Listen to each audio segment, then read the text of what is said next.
way who we are and how we become is we become in and through relationship. And I think that remains to be the case through our whole lives. We're constantly learning who we are in relationship to somebody else, right? So there's this kind of really, really deep relationship to our vulnerability and our ability, right? And vulnerability becomes ability in and through genuine relationship. 2, 1, 0. Hello, my friends. Welcome to Stellar Life Podcast. Thank you so much for being here. This is going to be one of the most important episodes for you because it's all about conscious communication, which is probably one of the best, most important things you need in your life, especially in this day and age where everybody are very offended about anything. It just seems like 3 years ago you can go to a party and talk to people and you can just agree to disagree, but now I think because of all the stress, people are more on like high stress, high alert, and when they're like that, they're not their best selves. So I feel like communication is a needed tool now more than ever. But how do you do it without just sugarcoating everything and being the authentic you? This is a very interesting road to navigate. But I have the best person for the job. Today's guest is Guy Sengstock. He is the founder and creator of the circling method, a circling that can reveal a person's true essence and cultivate deep connections. He has facilitated transformation for individuals, groups, and corporations internationally for over 20 years. He is a co-founder of the Arête Center for Excellence and the Bay Area Men's Circle and the Circling Institute. Because when you are listening with intention and you understand the person and what they're talking about, and you're not afraid to be vulnerable, magic happens. Guy shared how he discovered and started the circling method and how to be comfortable with who you are, how to speak with intention and yet be relatable and authentic. And what I really enjoyed about my conversation with him is he's a true example of somebody that you can relate to instantly. And I actually asked him, I thought, he's probably was kind of like a person's people his whole life and he's just got this natural skill, but actually he was not brought up this way and he had to learn all that. I don't know. Sometimes you come across a person that leaves a very deep impression on you. And he was one of those people. I don't know, I have 300 something episodes already. And honestly, I forgot some of my guests. But, every once in a while you come across somebody that just stands out. And I don't know, it was like this warm feeling at the end of a conversation, feeling gotten, feeling understood. And if you can take those tools and make somebody else feel that way, the world is going to be such a better place. And now, with love and without further ado, on to the show. Hello, Guy, and welcome to Stellar Life Podcast. Thank you so much for being here. Thank you for having me. Yes, before we begin, can you tell me, how did you discover your passion and how did you come up with the circling method? Literally, I feel like it's a discovery. And it's something that happens spontaneously. Although there's a whole background that I think afforded my openness to seeing this and experiencing this. But it's a group of friends of mine at Burning Man spontaneously. There was a conflict in the group that I was hanging out with, and we ended up out in the middle of nowhere, sitting in a circle. And I got interested in the conflict happening. And basically, that interest, you could say, opened up to an experience that we all had together, of where it left the level of the conflict and it went and revealed something deep about the two people who were having it. And one by one, went around. It went from person to person to person, and it was like 12 hours later that What? yeah, it was like 12 hours. Like time just flew. It was like a one huge flow state. And me and what would then become my founding partner got done. We both looked back at where we were when we were walking away, and he pointed back, and we didn't have a word for it, what we were pointing to, and I pointed to. I was like, yeah, whatever that was, we just shook hands on it and committed to it spontaneously. And I'd say that was the first experience of what would later be called circling. And out of that handshake came courses and like experiences and communities and organizations, and I it's that was 1998, and now a lot of people talk about circling as a kind of a movement, and it pretty much went around the world. And it took a little while to kind of really find out what it was that spoke to us that night, right? What it really was. And because it'd be like, oh, that's not it. That's after that. That's no, that's there was this kind of fine tuning of finding the essence of that thing that we experienced, and then starting to be able to recreate it and re-access it. And that thing turned out to be circling, which is basically, you could imagine, as like a relational yoga.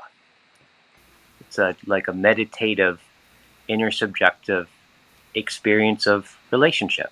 It's a practice of, you could say, as Bart Buber would say, the fundamental unit of relation, the I thou encounter, if you will. So when you look back, and I'm sure you worked on it for years, what was the essence? What was the magic? What was different in that circle than any other circles? Yeah. I would have to say that it's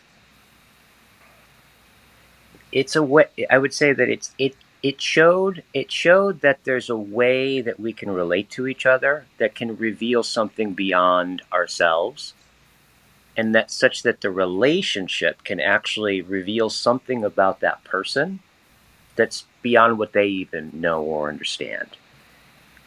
And I think for all of us, I mean, most people kind of definitely have been in relationships where they feel more concealed in them, or they feel less revealed or less than themselves, right?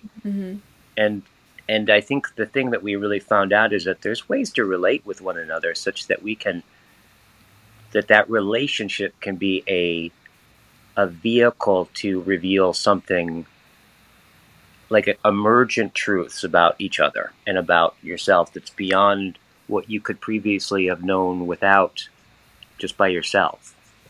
So it's like, you could say, another way of looking at it is kind of like, if you think about all of the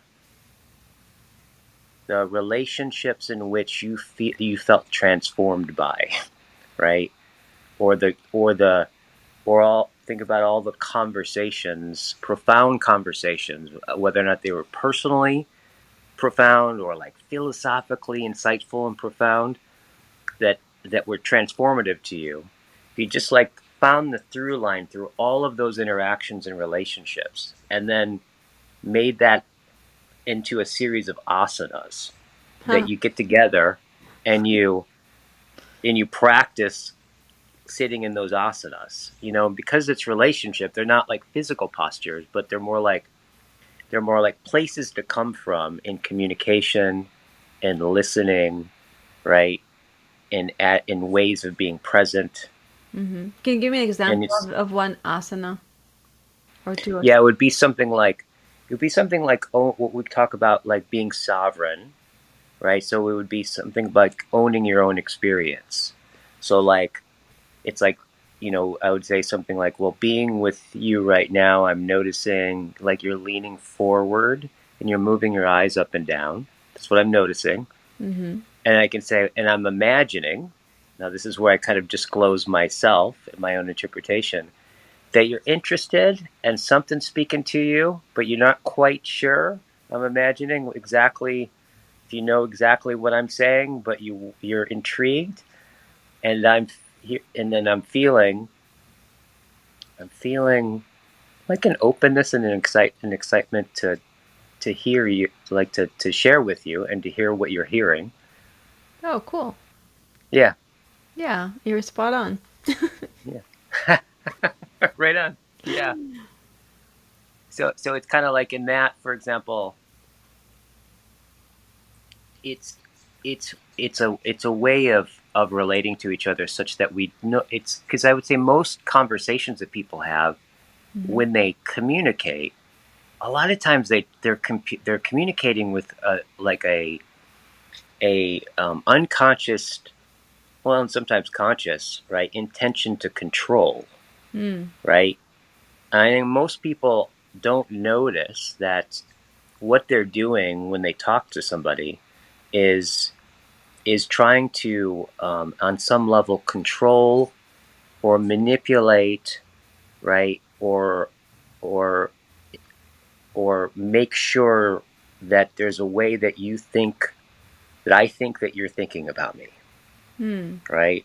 Like, or I'm saying what I'm saying in the way that I'm saying it, or I'm not saying what I'm not saying in the way that I'm not saying it, such that I can somehow make an outcome that's predictable that I know I can survive in, or that I think that I need, So right? how do you go out of that place of like this conditional place of wanting to control the situation, control the other person, control the outcome, Yeah, and move yeah, into a place of allowing things to be without being afraid of dying, I guess. yeah, exactly. Well, I think one is to, the first thing is to realize that whenever you talk, speaking is a function of intent, right? So it's hard to imagine anybody saying anything that wasn't coming from an intention. So one is just kind of getting that if you're talking, it's disclosing and coming out of an intent. And then the other thing is that when you have the intent, conscious intention to relate, Mm. right, versus control, it's essentially it's interesting because it's when that's the intention, right? And when I'm really being disclosive and honest, right? The more authentic I am is to the degree that I don't know what's going to happen when I get done talking. It's like I think we could all relate to that. It's like when we go, all right, I'm going to be really honest here. Like, i.e., whatever it is that I'm going to say, I don't know what's going to happen, but but in saying it, I open up to the unknown. Mm-hmm. And I open in some sense. So it's like, in a certain sense, it's letting go of control. And whenever I reveal myself and my own experience, I disclose myself and my own experience authentically, right? Is is really opening up to the unknown and not having control. But But what that but makes but possible, right, with, is intimacy, I think.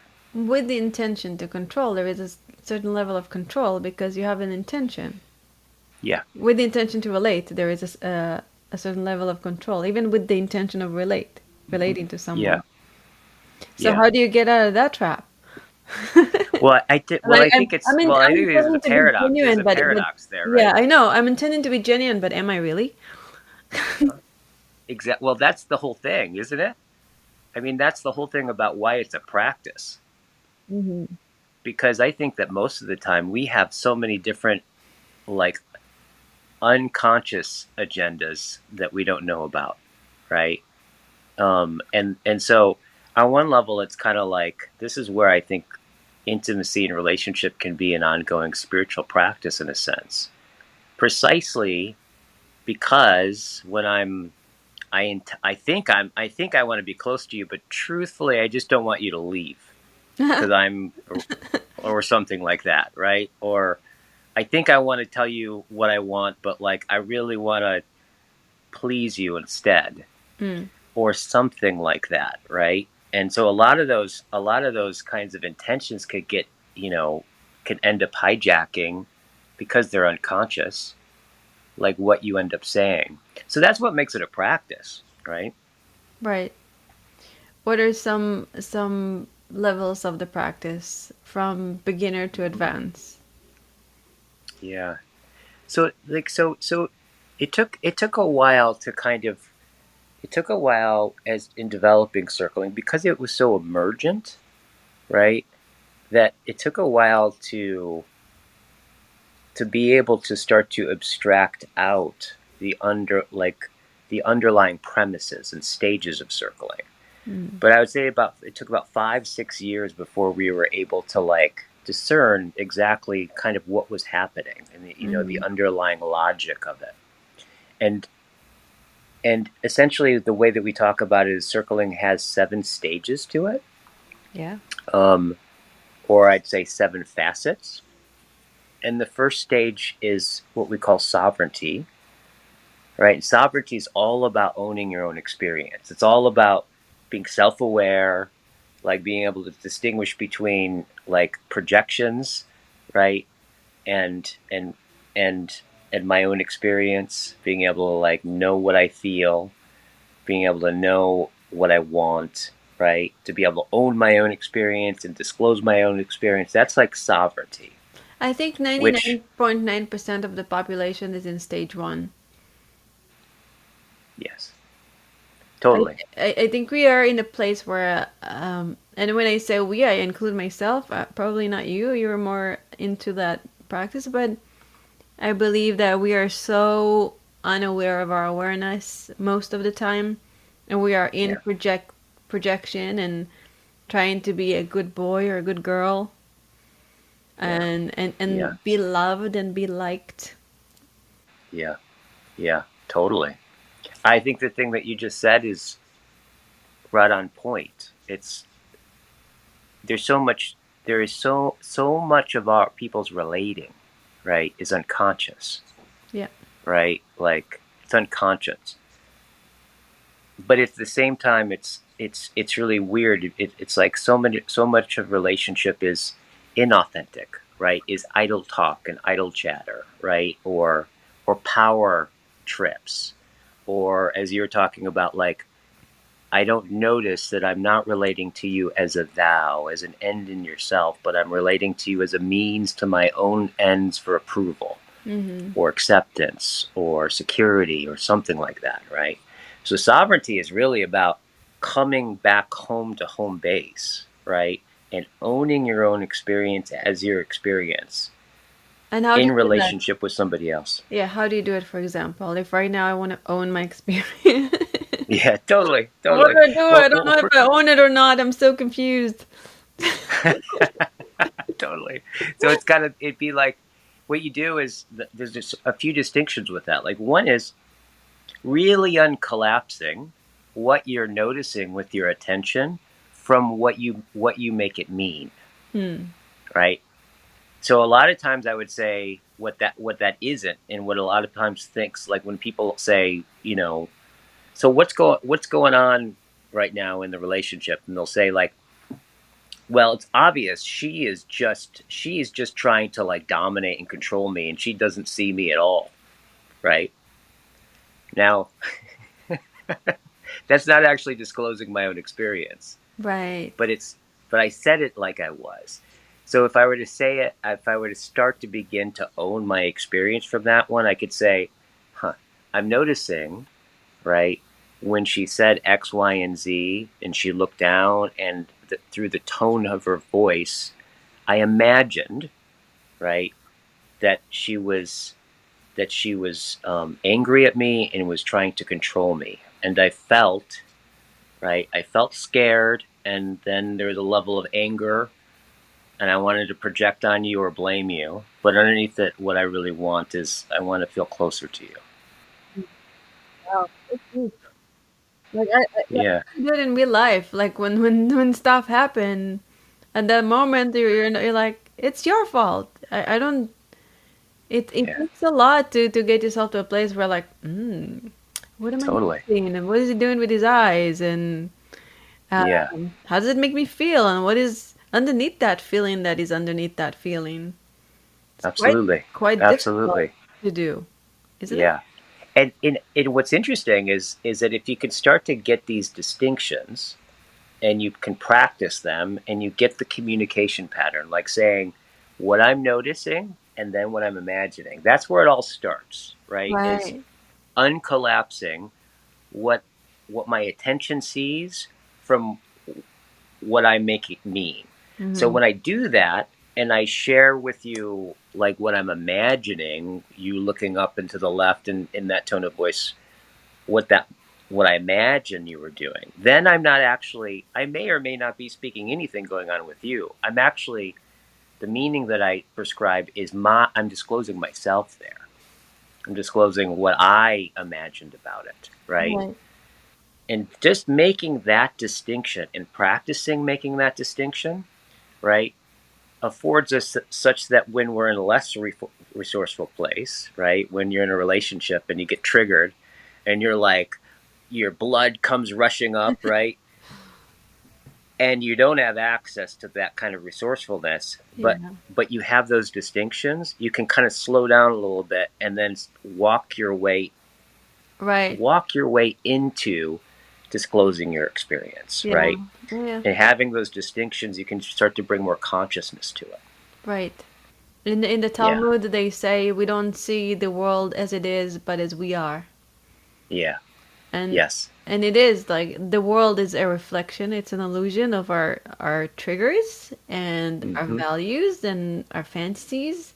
So I like what you yeah, said about, and what I imagined is, and I like the idea of putting your focus back. 'Cause sometimes I'm with my toddler, and you'll get there when they're 2.5. It's a different story, yeah, and they're very they're like this like little cute and sometimes strong personalities. And when I get triggered, what I do with my son is I go, I have to take a deep breath and go from my head and the way I perceive the situation and just looking at him. Oh, look, it's tiny, beautiful miracle over there, and hmm, he's got some kind of a need, and I'm gonna get out of my illusion and into what he needs, and yeah, be a better mom that way. right, right, exactly. And that's what you just did right there is the second stage of circling, what is Ah, what we call the explorer stage. oh Yeah, yeah, yeah, yeah. I'm already exactly. in the explorer stage. I didn't even take the method. Great. I know. Look at that already, right? Look I'm at this quick. I'm evolution quick. I go before like us. this. Look at this evolution before us. Yeah. Because what you just did is in some sense you like you listened through whatever it was that you were seeing and like and started to kind of feel back into what's actually really going on underneath, right, whatever surface expression is of your child in that moment that was probably irritating and all that kind of stuff. You're able to like whatever they were saying or doing, you could remind yourself that there's something deeper going on and start to listen to it, Right. You know like what when you really said, triggers oh, me what is she is, needing? yeah, yeah. What triggers me is when I cook a beautiful meal and he takes it. He's like, I'm like, eat, eat, eat, and then finally eats it, and then he just like just like spit it all on the table, and I'm like, Right. Exactly. Exactly. Yeah, yeah, yeah, exactly. How dare you, after all I've done for you. This exactly. It's all beautiful about meal. me and Right, right, my need to right, be the right. perfect mom and have the perfect child that eats perfectly and eat everything I make and likes it. Exactly. Yes, exactly. So it's kind of like, so second stage is all about like what's really going on with the other person. Yeah. And this is when we train people into becoming facilitators, right? We spend so much time in working on listening, Mm. right? Which I think is a lost art, right? Yeah. Anymore, because I think it's like, because no one walks around thinking that they don't listen. Right. Whenever I've not listened, I never think to myself I'm not listening. I always think I'm listening, right? So how But do you know until that you listen? How do you know that you are listening that's right a good now? question. That's Mm. a good question. How would you say that you know? How do you How would know you know what you that you're don't know? listening? Yeah, exactly. Consider that listening becomes accessible the moment that you hear that you don't. Mm. And the moment that you hear that you don't listen or that you weren't listening is the moment that listening is there, That's powerful. right? Yeah. Yeah. Because there is this part of like cognition, right, that has this predictive element in it. There's a kind of a that's the kind of the way that we feel into the world, is we kind of in some sense project a model or an understanding, and then when it's usually when that prediction, right, isn't right, something else comes through, right? It breaks through. So there's this quality of like, in listening to somebody in a certain sense, is allowing the the the inexhaustible fountain of intelligibility that you are, allow it to break through, right? Hmm. Allowing your listening to be broken through, so you can actually kind of really, in some sense, be penetrated and porous to the other person in some way. So it's kind of like, It's allowing when we somebody sit, in, like you said. yeah, yeah, absolutely, absolutely, It's allowing somebody in when it's difficult or when you don't want to. yeah, But yeah. it's And there's like, because if you're gonna allow totally, someone in, you might not be right. You might be wrong, mm-hmm. or you Absolutely, make yourself feel less than. So, yeah, there is so much lack of listening in since the pandemic started. Like mm-hmm. people are in, pro the injection, against the injection. You know, people are so divided and nobody listens to each other. Yeah, And it's difficult. yeah, It's difficult to see, like, it's it's almost like the world is becoming, it's either people are awakening and getting more conscious, or people are mm-hmm. regressing and becoming harder and more closed off. And it Yeah, feels very divided. Like the whole world feels yeah, very divided lately. yeah, totally. Hmm. And I get the sense that you've noticed that since the pandemic. Oh yeah, yeah, yeah. I'm talking about Yeah, I was yeah. blissfully ignorant to all of that prior. Like Huh. the world was just is, and since this whole thing started, I looked deeper into the structure of our Mm. governments, the structure of where I'm from, which is Israel, and what it is about. I'm talking about not the land, but the country, and who's in control. Yeah, I Mm-hmm. had to take a deeper look into the way the society functioned, both back there and here in the US. Mm. Deep, deep learnings, for sure. Well, it sounds like for you, actually, the thing that you're hearing, you started to hear other people's hearing, but it sounded like you're able to hear that it was a function of you listening deeper. Is that true? Through this pandemic, sounds like you started to like hear more of what was going on. Yeah, well, listening, well, I don't know if it's listening to a specific individual per se. It's listening Yeah, to the world and what's going on in general. yeah, yeah, totally. Tuning into And that's Some places that I didn't want to listen into. Yeah, exactly. What could I ask you? What is it that had you turn towards those places that you didn't, even though you didn't want to? It was just a necessity because I saw how divided the society was. And Yeah, and you know, we spent a big portion of the pandemic in Israel. We had like 5 lockdowns with a tiny baby. It was very difficult. oh wow, And for me, Israelis were always like there for each other, and then when I saw the division and how people scream at each other for mask wearing, or you know, people not yeah, inviting other people for their dinner table during the holidays, and parents not seeing their sons because of, you know, it was mhm, just very difficult to watch for me. Very difficult. yeah, Hmm. yeah, and really uncharacteristic of where you come from, right? Yeah, I know. Yeah, It's like it yeah, was like a shock. yeah.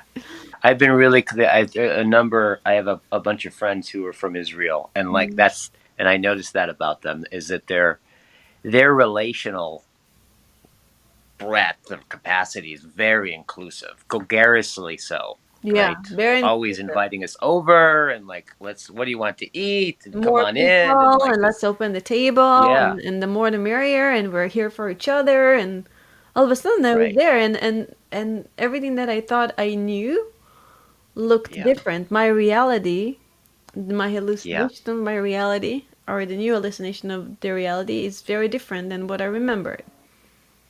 Right. Hmm. Right. And so that kind of like, it sounds like, well, one, what's interesting about that is, I mean, with the pandemic, I think what we saw is what happens when we get isolated, right? Yeah. Or when we get in We a human full beings state. got start go crazy. They start to lose themselves when they. There's a reason why, like the worst kind of, other than death, the worst like source of punishment that you can give somebody is putting them in an isolation tank. Yeah. Right? They'll go crazy. Right? I think that reveals something about human beings. It's hard. It's hard to see this because it's so close to what we are. Yeah.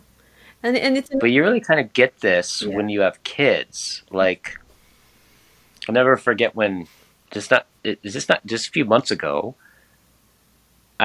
I think I witnessed my son's first like break with reality.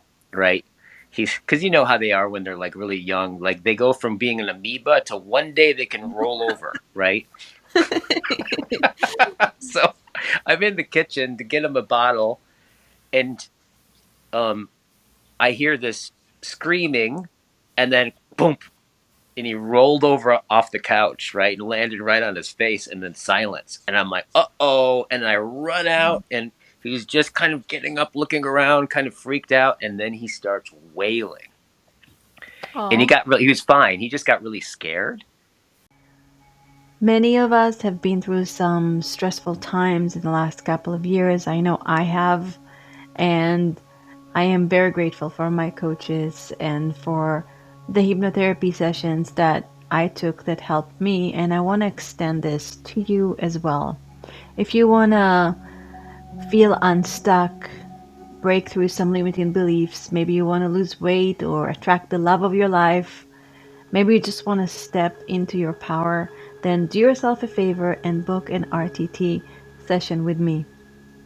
RTT stands for Rapid Transformation Therapy, and it is indeed very rapid. Most people get their breakthroughs within 1 to 3 sessions, and then they just step into the person they want to be, and they change their lives, they change their health, they change their identity. I love you, I'm here for you, and I want to help you. And as my podcast listener, you are getting 25% off your first RTT session. Woo-hoo! So go to speakwithorion.com and book a 15-minute call with me, speakwithorion.com, and we'll take it from there. And now back to the show. Yeah. like, so he had this break in belonging, right? This break with reality, and then he looked me right in the eyes and cried hysterically, but kept looking in my eyes. And when he finally fell asleep, I kind of sat there in silence, because my wife was gone, which is a rare thing, because they're like this, they're like one limb basically, and she was at an appointment or something. I got to sit in silence after that moment, and I really saw something there. I'm like, it's because when we're a kid, it shows that we become through the eyes of our parents, and that's how he knew to look, right? He got disoriented, and something deep in him knew to look right in my eyes. This is like Wow. 4 or 5 months old, and I think that showed something about, in a very primordial way, who we are and how we become in and through relationship. And I think that remains to be the case through our whole lives. We're constantly learning who we are in relationship to somebody else, right? So there's this kind of really, really deep relationship to our vulnerability and our ability, right? And vulnerability becomes ability in and through genuine relationship, right? And simultaneously, when relationships are toxic, right, our vulnerability becomes an exposure to a diminishment, right? Or if we get really isolated and cut off from people, we'll go crazy, because and I think what that shows is like how we become who we are, what constitutes us, our relationships. And I think that's true to some degree through our whole lives. And so circling is really, you could say, is a yoga into, practicing an intentional level of being porous and open and vulnerable, and like being to you, so I can really hear you deeply. I can be affected by you deeply. I can be moved. I'm even open enough to be hurt by you. I can be struck. I could be inspired. I can like hear something I've never heard before that can deeply affect me. I could be moved. But that takes a lot of courage. Yeah, absolutely. Yeah. Just like I would imagine it took some courage to look at your society and your culture to begin to hear it. Like you mentioned, like I saw, like, I looked at some places and I started listening into my government and to my country and to different parts of the world that I didn't really want to. I would imagine to listen is to be courageous to some regard, or to be open is to be courageous. What's the third stage? Oh, the third stage is that's what we call the warrior. And that's where, okay, so it's like the warrior, like sovereign's all about like, okay, I'm going to be me. Now, who are you? Opening up to the other. And then as that opens up, at a certain point, there's synergy, but there's also dissonance can show up. So in the warrior stage, it's all about being able to notice and name dissonances between us, conflicts, right? Either maybe it's like we notice a dissonance happening just inside of you that we explore, right? And that I can notice and point out, or maybe there's a dissonance between each other. Maybe I'm hearing you say one thing, but I'm feeling another, and then I bring attention to that. And that takes something. That's where I would say is where a lot of the courage comes in, is when something's going on in the relationship, right? And it looks scary to say it, or it looks scary to look at it, or it looks scary to reveal it. That's like warrior. And those are the opportunities, that usually breed intimacy. Say that again? Warriors get wounded. I said warriors get wounded. Yeah, they do. Be a warrior and be in the hurt and still keep being a warrior and keep going? Totally. And they get wounded but we could say they're willing to be wounded because something's worth it. I could say like that's the difference if you look at, well, what's the difference between like maybe a warrior and a savage? In some sense, the warrior is they're connected to something higher or transcendent, right? So they're, if they get hurt, it's seen as it's worth it because they're sacrificing themselves for something that's transcends them, right? In some sense. Yeah. Versus, being hurt or hurting without any sense of the other or something beyond that, right?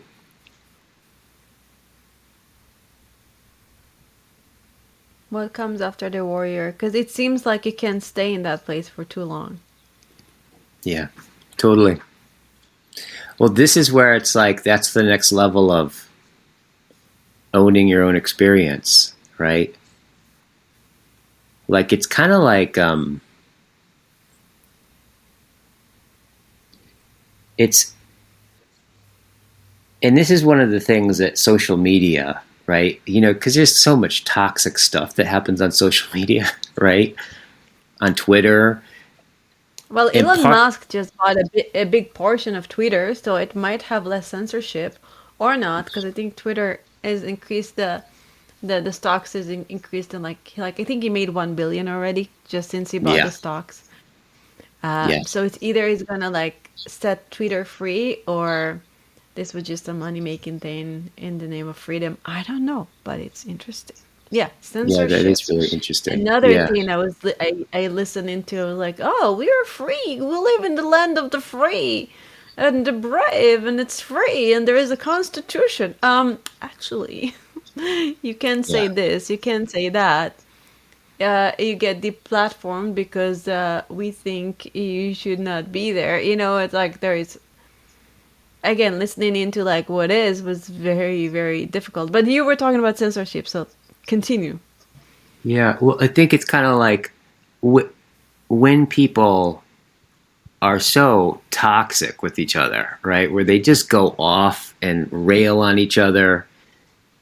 Part of that is that they don't have to. They can be transparent about what they think, but they don't have to deal with the impact of what they said, right? Yeah, it's but easy when you're to really be a troll like behind the keyboard. Yeah, exactly, and I think what that shows is that it's vulnerable to say what I think. If I imagine what I'm going to say may hurt your feelings, that's something I have to contend with, right? And a lot of people don't say it.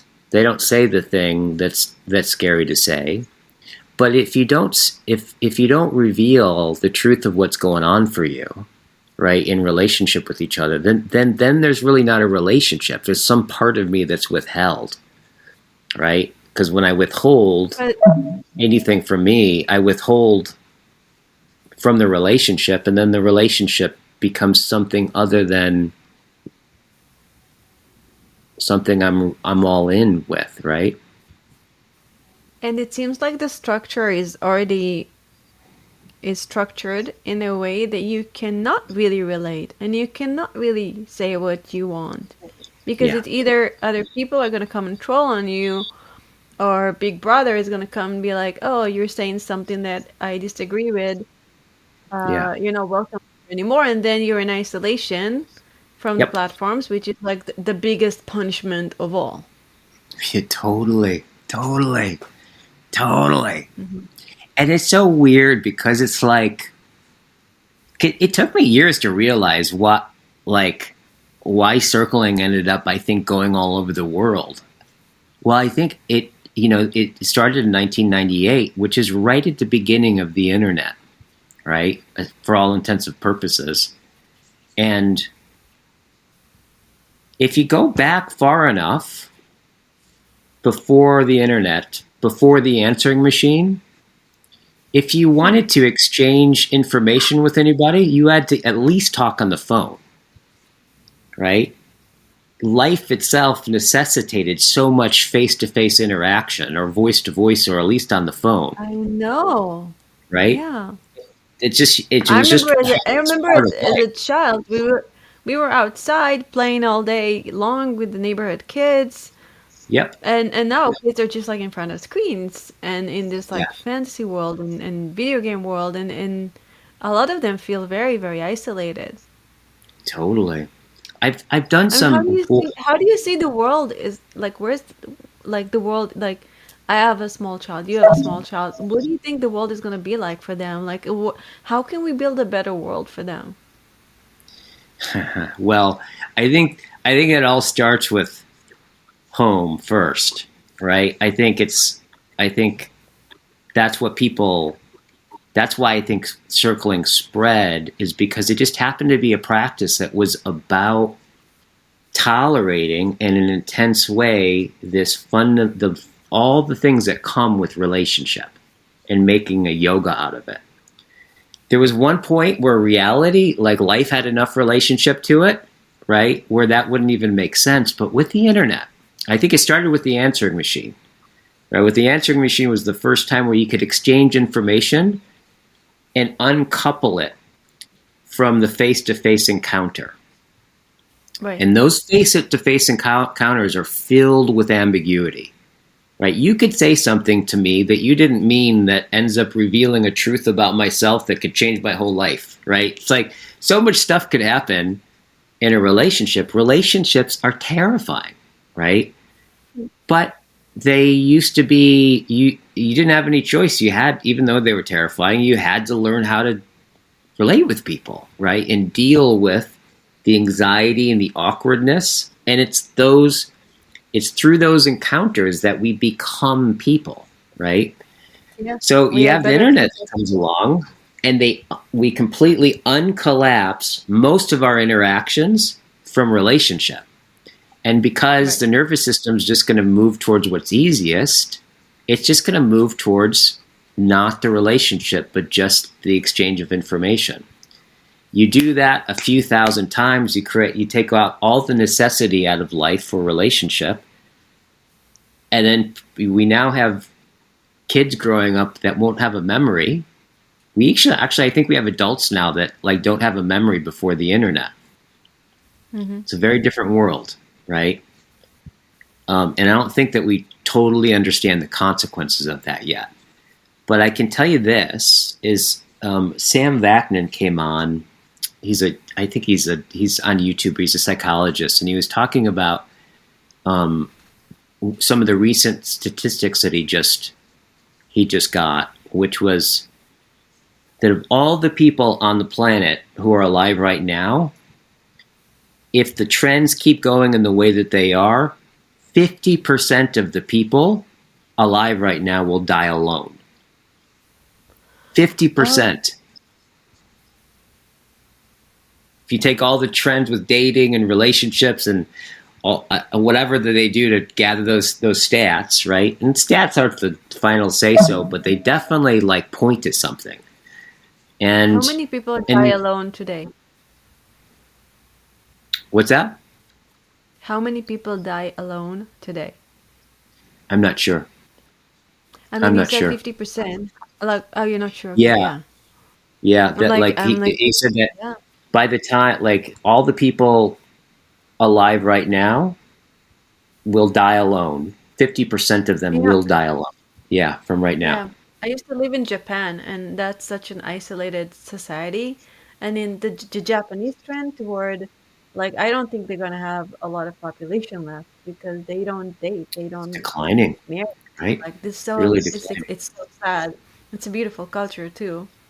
Yeah, Um, yeah, yeah, I mean, but I guess this is our job to bring people together and do circles and have people like touch each other and hug each other and communicate kindly absolutely. and face each other with you know being brave and being honest and go deep and look Yeah, inside, look and outside and connect.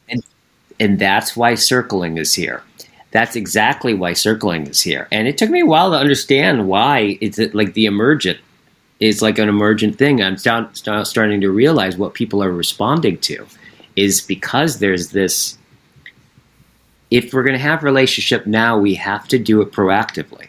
We've got to, because it's not necessity anymore. That's a huge change, and that only happened in the last Okay. 20 years, right?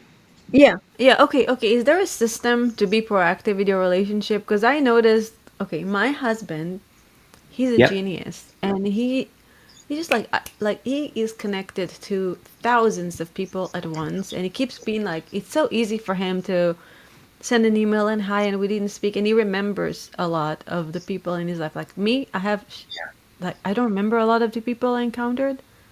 And Yeah. like, is there Yeah. a Right. system for me to remember? I know, like, yeah, put the attention on that, but I did think we Yeah. are wired completely different, me and him. Totally. But Yeah. I think I do need like a tool or a system of, do I need to make a list and just call people every week? How do you do that? Well, a couple of things. Like, I have a feeling it it's probably not about the amount of people that you reach out to. It's more like the way that, of those people, of those relationships that you care about and are important to you, what's the quality of those relations? How are you showing up to those? Right? Steve. Like, if you look Yeah. at, you could look at it like, I mean, one of the things that we do in our trading courses is, when we train facilitators, we have them look at, like, okay, what is the first inner ring of people that you're in contact with, right? It's Mhm. usually it's usually family, your immediate family, your husband, your wife, whatever. And then there's like a circle of friends around it. And then we look at the Mhm. quality of those relationships, and you ask yourself, like, do is there any am I holding any resentments with any of those people? Are there any withheld communications? Right? Mm. Withholds are huge, man. Man, this is one of the things that makes, one of the cool things about being conscious is that we're conscious, but that consciousness affords us to hide ourselves. We can also lie, and we can withhold ourselves. And so a lot of times when you and I get together, at some point somebody's going to get hurt, guaranteed. If we're going to be close, you're different than I am. I'm different than you are. As time goes on, if we start to need each other, and, like, at some point someone's going to piss someone else off, if we don't use that moment to come together and find out what happened and discover more about each other through it, what'll happen is then I'll start to pull away. One of us will start to pull away. One of us will Mm. start to, like, either become distant or withhold ourselves so that doesn't happen again. But the moment you do that, you lose the energy in the relationship, right? And So so, I would how do say you the first thing I would communicate? do is, like, of those Yeah. relationships that matter to you, what are the quality of those relationships? Hmm. They're good. Yeah, awesome. And it's also kind of like you're doing this too, right? You got a podcast. What else do you do? You got this podcast. Well, first of all, I'm a mom, and then I am a coach and a hypnotherapist. I Yeah. work primarily with women, helping hmm them awaken their inner goddess and their inner superhero. And my That's dream awesome. is to create circles and retreats, and There bring you women go. together, and help them really like see the beauty in themselves and shine brightly and kind of Oh, ignite that's their fire. awesome. Yeah. That's awesome. So it sounds Yeah. like you're doing it. Oh, I'm doing it, but it's like I'm I think the path for enlightenment is not a straight line, and I think we have glimpses of enlightenment, and then we go back down into the 3D and dealing with all our things, and then healing in Yeah. another layer and climbing up, and then going down and around and in circles. Yeah. So the journey never ends, and it's beautiful. And I've done a lot of work. And Yeah. now hearing you, I'm like, oh my god, I really want to circulate. That sounds so cool. Yeah. All those communication skills. This actually is on my mind lately, especially with my toddlers. Like, how can I communicate with him better? Like right now, he's small, but when he gets bigger, even now, how do I communicate with him better? How do I communicate with other people better? How do Yeah. I mean, the way, like the moment I saw you on screen, you are so relatable, and it was so easy to connect with you. It's like Mm, you're very present with who you are, and you're very genuine, and you're very loving, and that came through mm, immediately. And as soon as, like, after, like, I guess 30 seconds, I was like, oh, we're good. This is gonna be a good conversation. It's easy with you, yeah. and I'm sure it took you so much work to become that person Yeah. that is so easy to be with. So I'm Right. like, I want to be that person too. Like, I want to be that person that is, like, immediately Yeah. so easy to be with, but I am still dealing with my insecurities and with a lot of things that I need to deal with. So it's a Mm, journey. mm. I appreciate what you Yeah. just said. I appreciate what you just said. That, like, so there, right there, like, had no idea what you were thinking about me or how you were experiencing me, and you just disclosed it. And in that moment, like, now I'm like, I feel closer to you. I feel related, right? I feel related to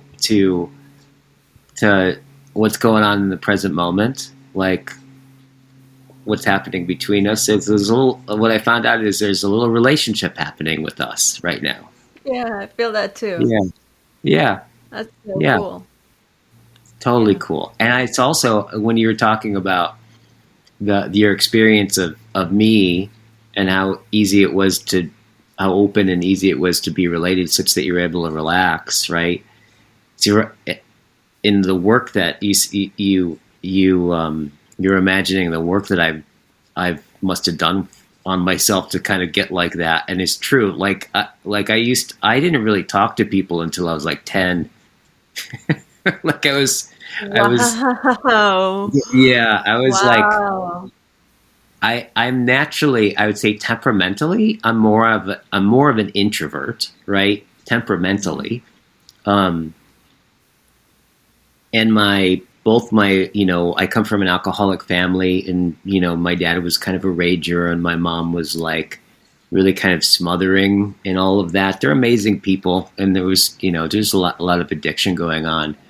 So there was I think I grew up and felt fundamentally unsafe. And Mm. so I think a lot of the ways I dealt with that was by kind of I would say withdrawing with a smile on my face, right? Mm. Just giving off just enough of what I need to get to give, like such that people wouldn't want to kill me or wouldn't get me in trouble or prevent my dad from raging and stuff like that. And so it's so interesting because when my parents got sober, when I was 12, then I started being around people who were having real conversations because they got involved in Alcoholics Anonymous, and there's a lot of deep folks in Alcoholics Anonymous. And so Mm. at 12 years old, I'll never forget, right, when because at that time I was having anxiety attacks and panic attacks and all kinds of crazy stuff going on that I didn't tell anybody about. And when I went out on my porch, my parents, we had just moved from Chicago to Arizona, and I sat down on the porch, and they were either having an AA meeting or they had a bunch of their friends from AA over, and Mhm. it's the first time that I ever experienced people being real with each other. Oh, wow. And it was, it's funny because people don't really think about it that much, but almost all conversations are some version of idle talk. And the only time we talk about what's going on in the present moment, right, is usually when we're having a fight, right? Like it's usually combative. But here people were disclosing what was happening to them. They were talking about what it was like being with each other while they were there. All this stuff got brought to language, and I'd never seen anybody talk that way in my life. And there was something about the world that conversation opened up that spoke directly to my solar plexus, which was constantly in a state of like anxiety prone, free falling, right? That Wow. I knew I could just feel the connection, right? And then I was like, and I sat down, and on some level, I've never not had that. I've just stayed there. I just stayed in that Mm, world, basically. wow. And so from an early age, I most of my friends were older than I was, and there was a lot of. I was really fortunate that there were a lot of people that took me under their wing and just kind of poured themselves into me. And through all of that, I think I really learned implicitly how to listen, right? Really, like, because people, and I think people were tuned into my particular listening because it seemed to draw out this wisdom in them. And for Mm. the longest time, I thought I It's was a just really loving listening. bluffing. It's a very allowing listening. It's not Yeah, like it's a genuine listening. I guess that's what opens people up. right, right. This is the secret. I think that like I find so mysterious. That thing that you just said is like you just acknowledge something about listening that I think is that whatever that is so mysterious and intriguing to me. Like you're saying, because you just made the connection between that we can actually hear someone's listening and our speech can be in response through our hearing somebody's listening. It's a real trippy That's thing to really say, powerful. It's really right? powerful. Yeah. Yeah. And it's so funny. It's kind of like we are tuned into how people listen. And if you want to be a really good communicator, it really isn't about learning what to say. It's about listening to what the other person listening is, such that you can speak directly into it, right? And so when you can really pay attention to what the other person says and where they're coming from all the layers, and train yourself to do that, and to hear deeper dimensions, hear not just what the person said, but what's in between the lines of what they said, right? What Mm. their being is saying, which may have nothing to do with what they're actually saying with their words. Listen with your whole body. Then your speech will just automatically be in response to that. And Yeah. that's the key to communication, is listening. It's like we'll just learn how to speak naturally if we can learn how to attune to another person deeply. Yeah. And I I think think that what thing that you just recognized yeah. is where the mystery and the magic's at. Yeah. It brought a memory into my mind of mystery and magic. I Hmm. spent some time in India in Oneness University, and Oh, at you the end did? of our stay there, yeah, at the end of our stay there, uh, we had the grand meditation in the temple, and the temple was based on an 800-year-old mandala, and they did a 3D structure out of it, and they say that the temple is alive, and there were monkeys on the table on the temple, and uh, lots of gardens and stray dogs around. Wow. And we were sitting there with the monks, and we're doing breathing exercises that got us Uh-huh. into like a very like elevated state. Yeah. And then the monks actually they go into a trance state, and they come and they give you diksha, which is a divine blessing. Huh. And when they did that, I just flew. I was like in different realms, seeing things in Technicolor, seeing the world through the eyes of a stray dog, being in an orange Technicolor realm with the monks. It was like really trippy and really beautiful. And while I'm Yeah. doing that in the spiritual world, physically Mm-hmm. I'm on the floor laughing out loud, cracking up for Mm-hmm. an hour. Just laughing. Wow. Cannot stop laughing. Everything was funny. Wow.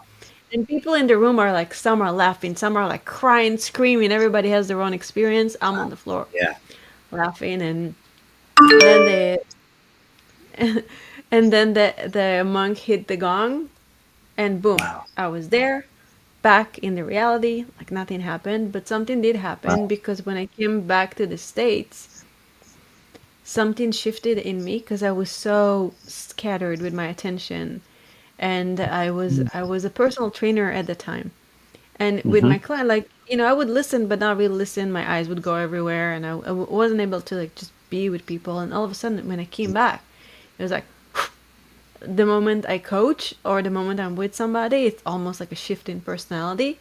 I'm just there with the person, super intense, super like right there, super focused. But that happened.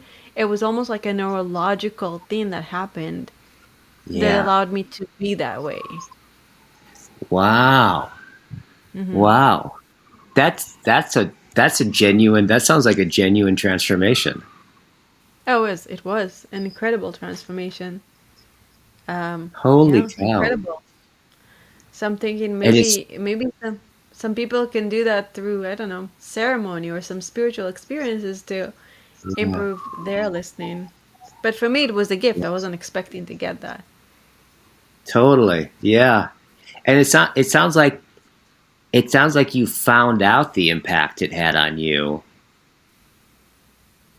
through all of a sudden. Here you are. You go from scattered, being with Hmm. people, not being able to pay attention to them, to all of a sudden, whoop, you can just lock right in. Right, in the zone. Yeah. What do you think? Yeah. Looking back on that, what do you think was the difference that made that difference? I know it was that ceremony in that temple that you just described, but do you have a sense of what it did? What like where it affected you, or what was it about it that afforded you to be able to be more present with people? You think was it the monkeys? I think it was the sense of oneness, of being not separated from everything, from the stray dog, from the monks, from different realms, from I think it was a moment of looking beyond the 1% into the 99% of reality and having a glimpse into other dimensions and a glimpse into how we are all connected as one. And when I came back, I was able to, I guess, step into that connection when I'm having the intention of being there for somebody else. So you got so you saw the so you basically you got touched by oneness. Yeah, I guess. And thank you so much for Yeah. asking that. I never, ever, ever analyzed it that way. Thank you so much for Hmm. giving me clarity for that. That's very sweet of you Oh, to ask. totally, totally. It's Yeah. great. It's great to dive in with you a bit. And the sincere. Well, there's also like I was just appreciating the sincerity that I felt when you really looked. It's like you looked and you took a moment, and then you're like, oh, I think it was the oneness. It's almost as if you content. It's as I would imagine. It looked almost as if you went back and you didn't just see that it was the oneness, but you felt the oneness for a moment, and Yeah. then you were like, boom. There's something in your eyes, Yeah. like, Yeah, I don't like to give answers just to give answers. I think it's just a waste of words. Like if I don't yeah, have anything good to say, I'd rather not say. yeah, totally. Yes, yes, yeah, yeah, Well, wow, thank you so much for your time. I hope to see you here again and come back and join us for yeah. I'd another love to. beautiful I'd love to chat more. conversation. Yes, and before we say goodbye for now, two Hmm. questions. One is, what are your three top tips to living a stellar life, and where can people find you? Totally. So you could so three top tips. That's a great top tips. Three of them. I would say one is to realize or consider that you're already a listening, that you're constantly listening as a human being, right? And that that to the degree that you're open is to the degree that you're listening. And so really getting that and that the community. The other one is that that all speech is a function of listening, All speech is to understand that if you really want to communicate, that listening presupposes all speech, because all speech is just speaking into a listening. And then I would say the other one would be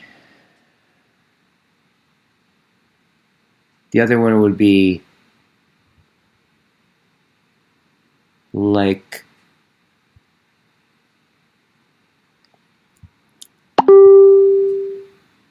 you probably don't really want security. You do, but you don't. You really mostly want what reaches into the unknown, and do that. Do that. Turn towards the unknown, and that may be where our security is. And you can reach me at the Circling Institute. It's just circling, one word, circlinginstitute.com. That's my company, and we have courses, and we have open events in the evenings and weekend intensives and year-longs and all kinds of stuff. And you can find out all that information at that circlinginstitute.com. Thank you so much, Guy, for everything you shared with us today. And thank you for your wisdom, and thank you for being such a great listener and having such a great conversation today. It was really, really fun. Thank you. Thank you. And thank you, listeners. Remember to realize that listening is the base of all communication, and realize that what you want really is in the unknown, and have a stellar life. This is Orion. Till next time.